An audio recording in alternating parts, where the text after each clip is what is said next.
Obrigado. A primeira coisa, né, que a gente precisa lembrar quando fala das situações do Hitler na Europa é uma concepção, certo, que o Hitler escreveu no Mein Kampf, na Minha Luta, né, aquele livro dele que ele vai falar uma série de abobrinhas e de coisas horrorosas. E uma dessas ideias que o Hitler tem no livro é o que a gente vai chamar de teoria do espaço vital. E aí, quando a gente está falando de teoria, neste sentido aí, certo? Ela não é uma teoria científica. É aquela teoria bem do senso comum e que não tem nada a ver com a realidade. O que é que o Hitler vai falar no Mein Kampf, pessoal? Ele vai dizer o seguinte: para que o Terceiro Reich, ou a Grande Alemanha, consiga estabelecer um domínio e um tipo de vivência ao longo da sua existência, é obrigatório a gente ter uma expansão do território alemão. Então, Hitler ele vai esboçar, a partir de uma questão étnica, quais são os locais que a Alemanha precisa expandir ou precisa aumentar o domínio do seu território, certo? Então, a gente vai ter, por exemplo, que o Hitler ele vai anexar a Áustria a partir de um plebiscito. Só lembrando que o Hitler nasceu na Áustria, certo? O Hitler é austríaco. O Hitler só vira alemão em 1933, que é quando ele vira o chanceler, o supremo chanceler. Depois, quando a Áustria está anexada, o Hitler vai galgar novos parâmetros de expansão. Quando você pensa no processo de anexação da Áustria pela Alemanha nessa época, isso era uma coisa não tão difícil e muitas das vezes e já era um pouco óbvio, porque a Áustria e a Alemanha, pessoal, eles estão juntinhos do ponto de vista político, histórico, cultural e tudo mais, certo? Eles falam a mesma língua, eles dividem território. A Áustria e a Hungria fizeram parte daquele Sacro Império Romano-Germânico. Então a coisa estava casadinha, não era tanto problema. Tanto é que as principais potências elas ficaram caladas, elas não fizeram absolutamente nada, mesmo no contexto da Liga das Nações.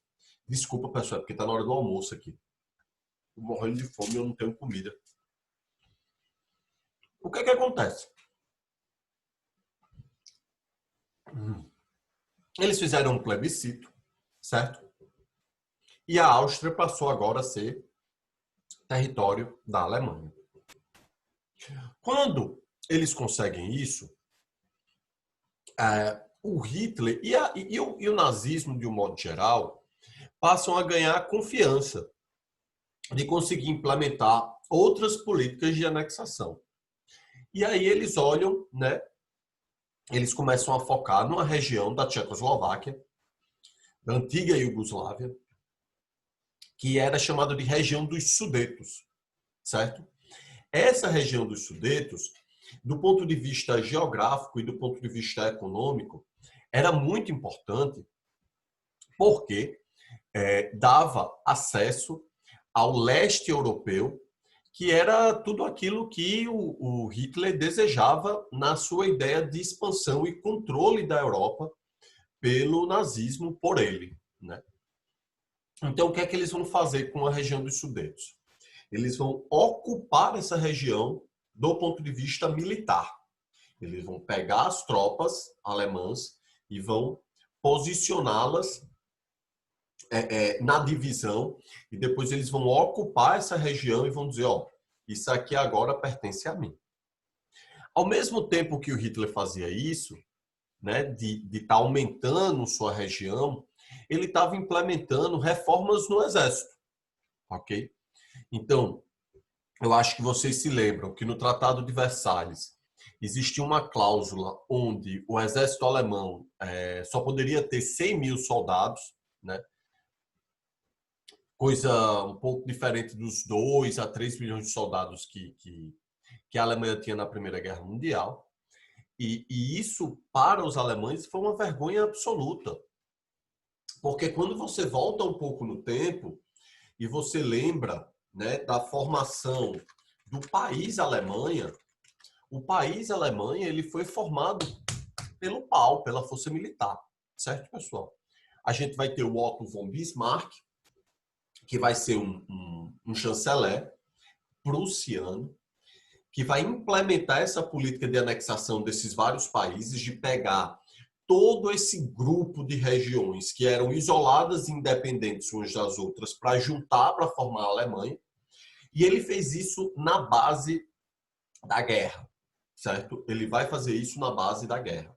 Se vocês lembram da Guerra Franco-Prussiana de 1871, por exemplo, é a política do Otto von Bismarck sendo implementada. É a força da política do Otto von Bismarck sendo implementada.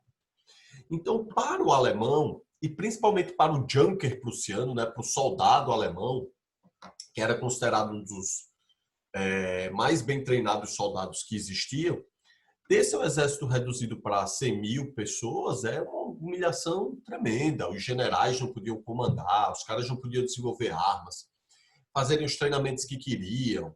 E a gente estava num avanço de novas tecnologias bélicas, da qual eles não poderiam e não tinham acesso por causa disso. Então, quando o Hitler quebra esse pacto, né, quando ele acaba com o Pacto de Versalhes, então o exército alemão ele começa a crescer e o Hitler começa a implementar nessa prática de ocupação. Também, junto a isto, certo? E a gente só está falando do pré-guerra aqui, para vocês entenderem o contexto do início da Segunda Guerra, o Hitler também vai apoiar o Guilherme Franco, o ditador espanhol, certo? Na época, em 1935, houve uma guerra civil na Espanha, que é chamada Guerra Civil Espanhola, onde o Franco ele só venceu também por causa do apoio alemão. O Hitler vai mandar avião, o Hitler vai mandar blindado, o Hitler vai mandar arma para o Franco. Todo o treinamento que o exército alemão precisava fazer antes da Segunda Guerra Mundial foi posto em prática já na própria Guerra Civil Espanhola de 1935, certo? E à medida em que o Hitler ia exercendo esse tipo de prática, né, exercendo essa política externa, e a Liga das Nações não fazia nada, a França não fazia nada, a Inglaterra não fazia nada, na prática, a gente tinha um reforço positivo naquilo que o Hitler desejava dentro da sua teoria do espaço vital, certo? Então, ele vai anexar a Áustria como seu território, ele vai ocupar a região dos Sudetos como seu território e ele vai dar um apoio soberbo a todos os países que tinham um movimento fascista muito forte, né? Um movimento totalitário muito forte. Como foi o exemplo da Guerra Civil Espanhola, com o apoio que ele deu ao Franco. Quando a gente chega no ano de 1939, o Hitler começa a exercer o mesmo tipo de pressão e a mesma política externa agressiva com relação à Polônia, certo?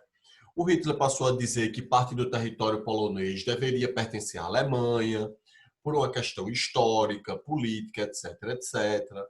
Começa a dizer que a Polônia estava implementando e exercendo um tipo de política externa agressiva contra a Alemanha, o que é uma mentira, é uma fake news já da década de 30, certo? A Polônia, desculpa, nunca teve chance absolutamente com nada. A Polônia e a Alemanha é como se você fosse comparar, sei lá, o Brasil com a Guiana ou outro país menor que você possa imaginar aqui no nosso continente, enfim. E quando a Liga das Nações e os países que poderiam exercer uma influência ficam calados, o Hitler vai passar a implementar e a exercer a invasão da Polônia como uma prática na qual ele desejava, certo? É a invasão da Polônia pelas tropas alemãs, certo? Em 1939, em setembro de 1939, que vai marcar o início da Segunda Guerra Mundial. Beleza, pessoal, vou repetir para vocês. É a invasão da Alemanha na Polônia em setembro de 1939, que é o estopim da Segunda Guerra Mundial. Tranquilo até aí? Todo mundo entendeu? Tá de boa? A conexão tá estável? Vocês estão... Porque aqui tá dizendo que a conexão tá instável o tempo todo.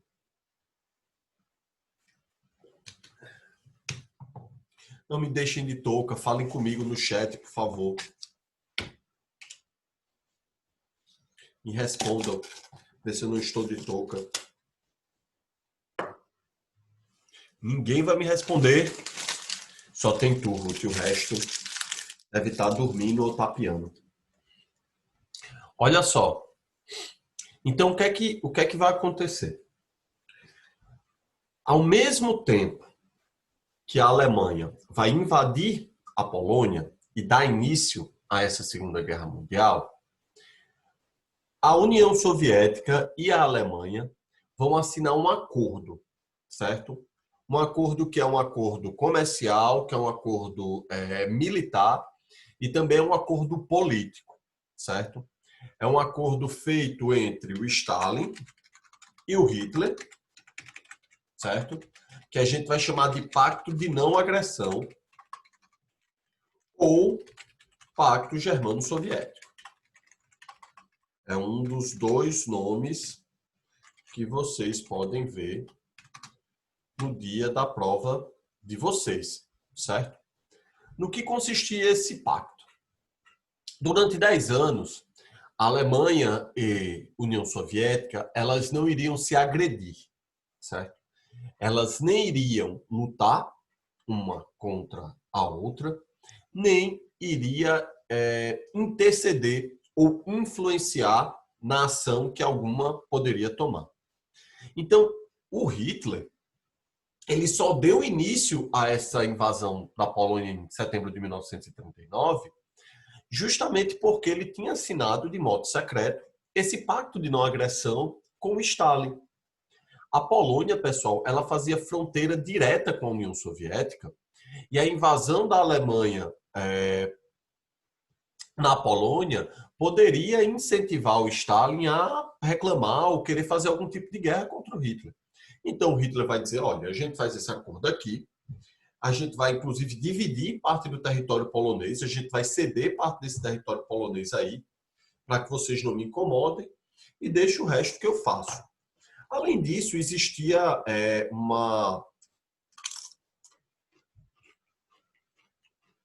um acordo econômico de venda de produtos da União Soviética para a Alemanha, certo? Trigo e outros produtos que a Alemanha precisava, na qual a União Soviética já tinha de bolo, porque ela já tinha, digamos assim, feito sua revolução industrial e a União Soviética já se exercia o seu status de potência mundial e tudo mais. E aí, esse pacto veio justamente a calhar nessa relação bipolar entre o Hitler e o Stalin. Eles eram inimigos. Eles não deixaram de ser inimigos. Um dos sonhos do Hitler sempre foi exterminar o comunismo, certo? A política anticomunista dentro da Alemanha foi exercida pelo Partido Nazista, certo, pessoal? Então, não vejam que essa aliança era uma aliança de amigos. Quando a Alemanha invadiu a Polônia, a primeira coisa que o Stalin fez é botar para descer na aceleração e no desenvolvimento das suas forças militares e do Exército Vermelho. Porque eram favas contadas que, em algum momento nessa guerra, a Alemanha e a União Soviética iriam travar uma batalha, certo? Então, só para deixar claro para vocês, O estopim da Segunda Guerra, certo? Vai ser a invasão da Alemanha na Polônia em setembro de 1939. Até aí tá tranquilo? Tem alguma dúvida, pessoal? Sobre o pré-guerra e sobre esse estopim? Espero que esteja bem tranquilo, certo? A partir do momento que a gente inicia a guerra, automaticamente, né, a gente vai ter uma divisão aí dos dois blocos, né, da galera que vai lutar. Quando eu dei aula de Primeira Guerra para vocês, eu tinha dito que era importante vocês decorarem, né, aprenderem as divisões dos dois grupos beligerantes, dos dois grupos que vão lutar, porque quando a gente chega na Segunda Guerra Mundial, a gente tem que inverter esses papéis aí. Quem era aliado vira entente, quem era entente vira aliado. E é exatamente isso que vai acontecer, como vocês podem ver no mapa mental ali, né? Nos aliados, a gente na Primeira Guerra Mundial tinha Itália, Alemanha, Império Austro-Húngaro, Império Otomano, e agora, na Segunda Guerra Mundial, certo? A gente vai ter Inglaterra, França, Estados Unidos, União Soviética, a partir de 1941. A gente também vai ter o Brasil, que o Brasil também vai participar da Segunda Guerra Mundial. A gente vai ter a Austrália e vários outros países que vão contribuir mais ou menos nessa participação na Segunda Guerra, certo? Do outro lado, que a gente vai chamar de eixo, de entente, também a gente vai chamar de eixo do mal, certo? Ou, além disso, vão chamar também de eixo Roma, Tóquio, Berlim, certo? Vocês podem ver na prova de vocês esses vários sinônimos para as forças do eixo, ok? Teremos a Itália, Japão e Alemanha. Os três países eram 100% imperialistas mais do que os outros, ok? Mais do que os outros. O fascismo do Mussolini, o fascismo italiano, ele também tinha uma ideia de expansão territorial, principalmente no norte da África, na Argélia e em outros lugares que a Itália queria fazer presença. A Alemanha, eu já falei para vocês, e o Japão sonhava em exercer o controle no Mar da Ásia.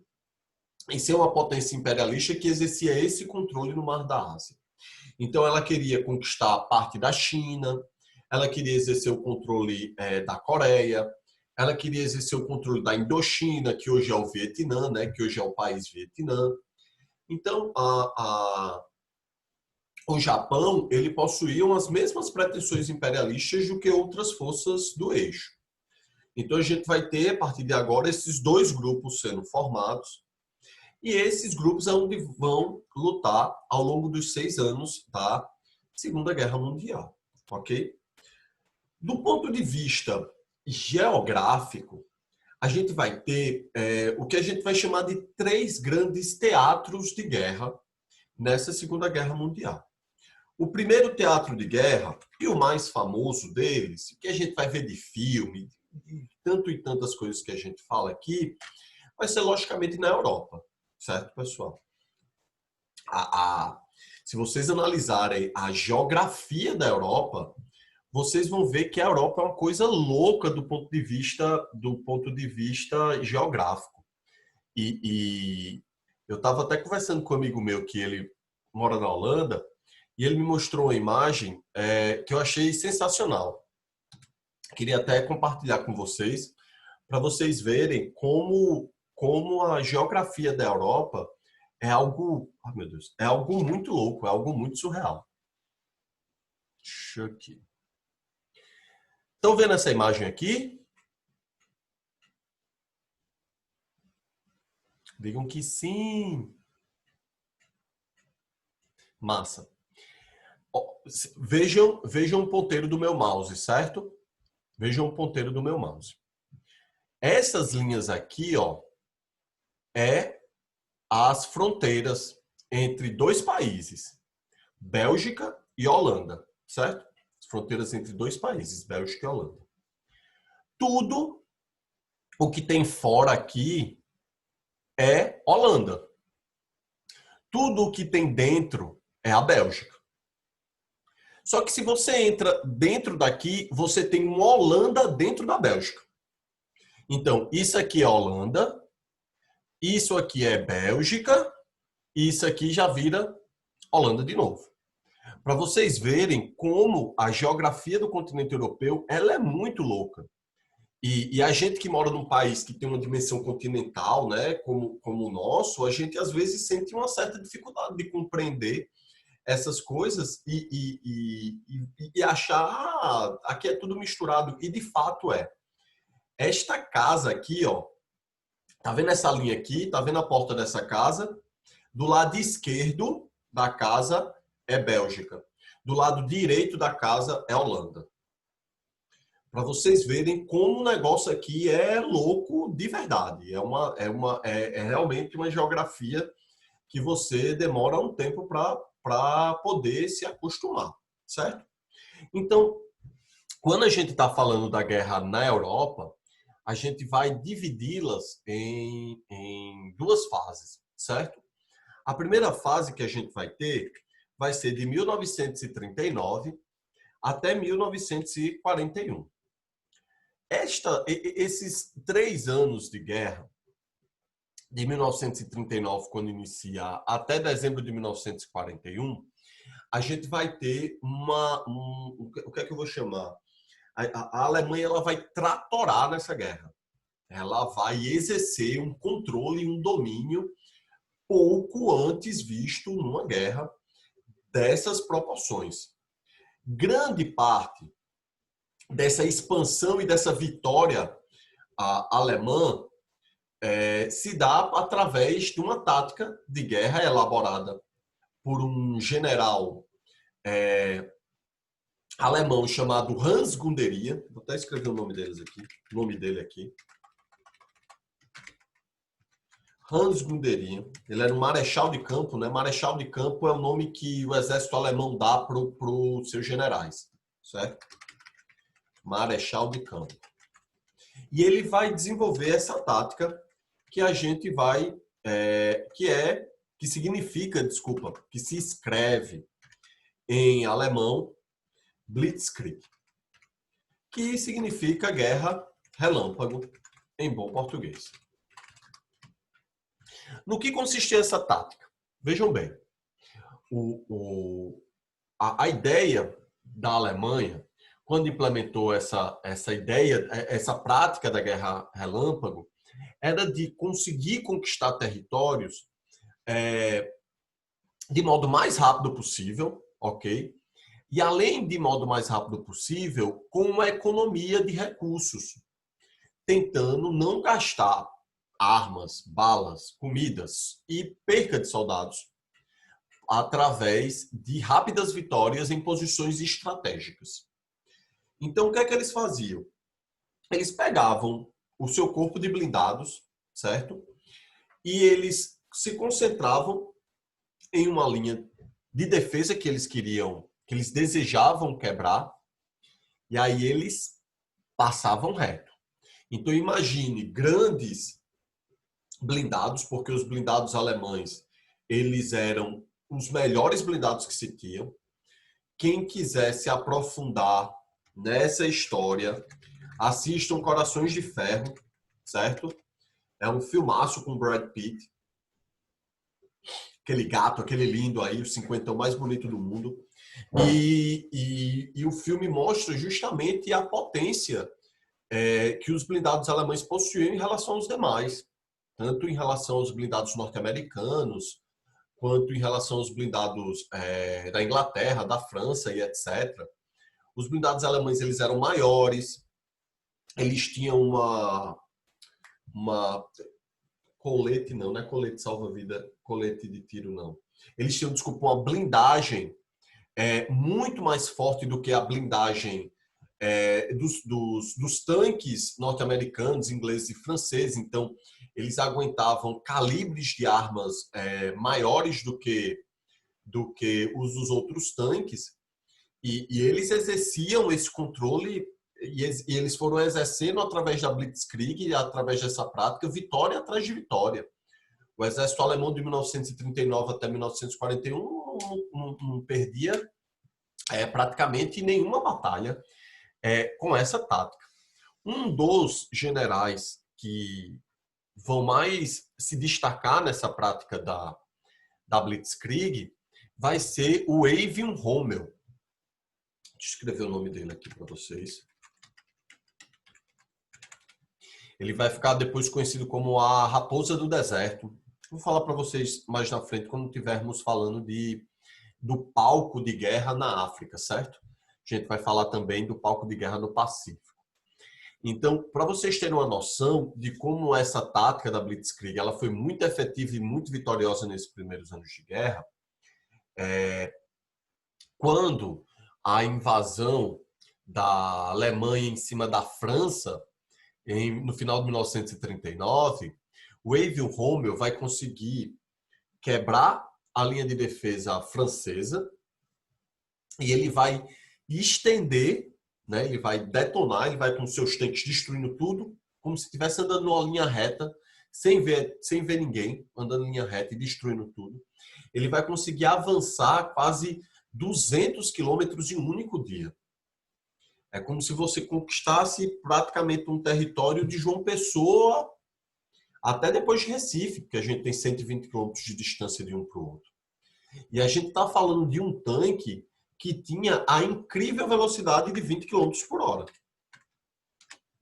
Então, você avançar no meio da guerra com um tanque lento como esse e conseguir isso é um feito extraordinário, assim, do ponto de vista bélico, sabe, pessoal?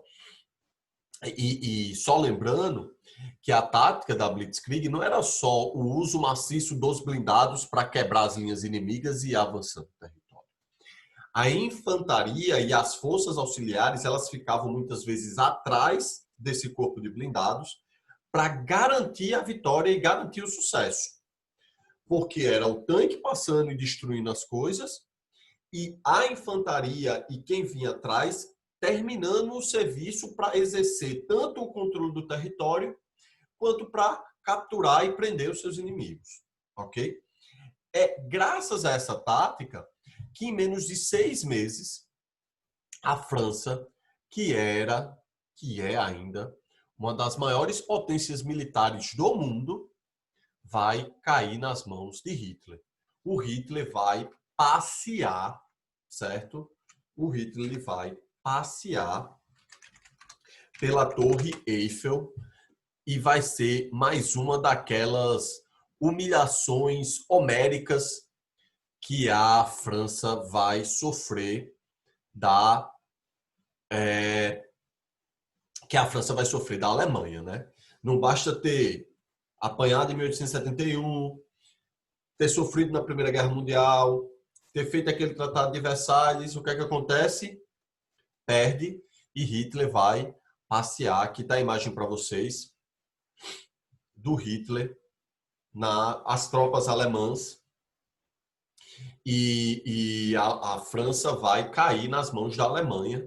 A França vai virar um território alemão, certo? De parte da França, não vai ser toda a França que vai cair nas mãos do Hitler. E a partir disso vai ser criada uma resistência francesa ao domínio alemão lá na França.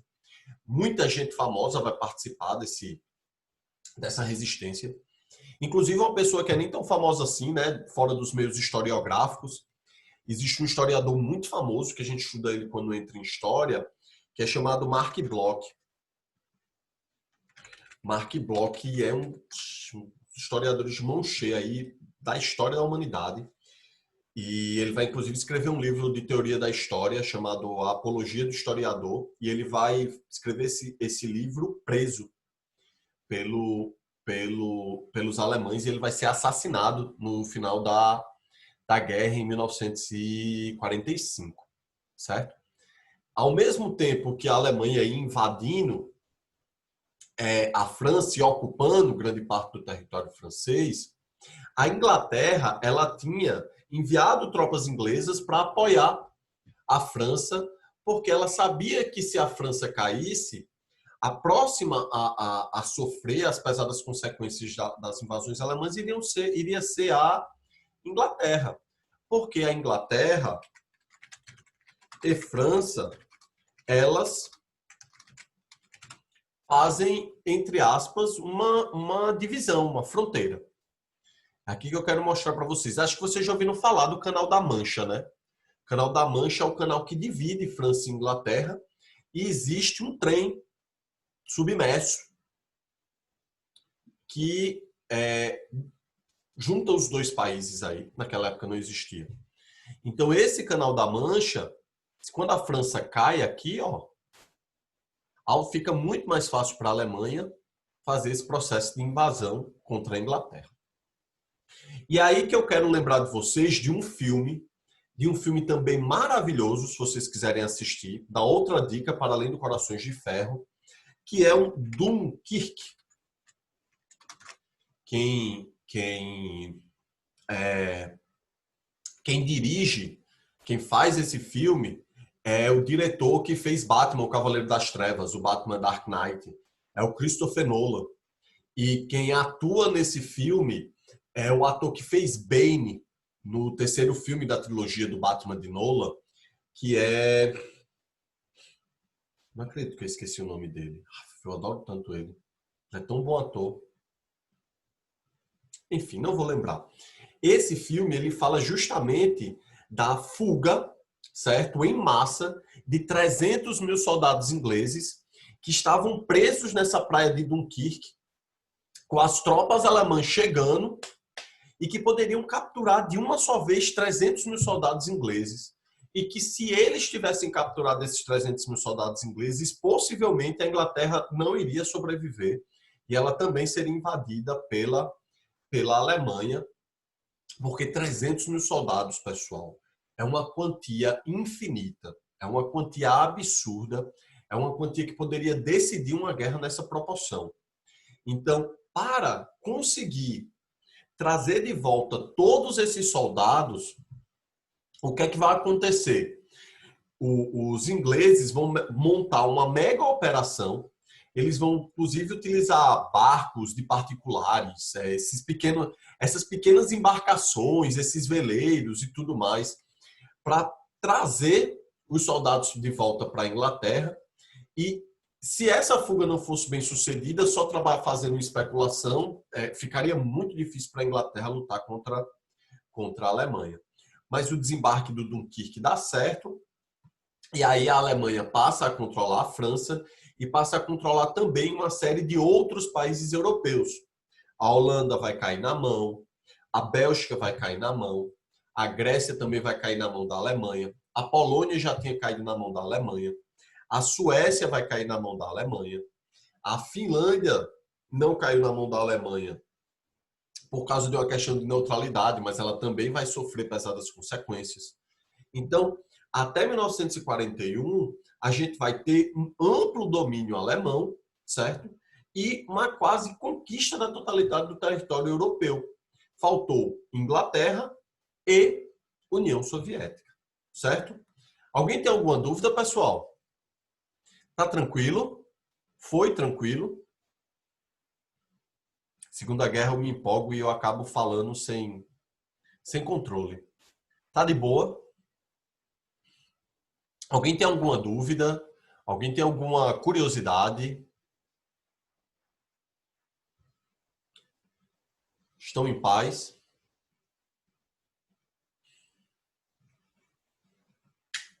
Beijo, meus queridos, do frio finlandês para vocês.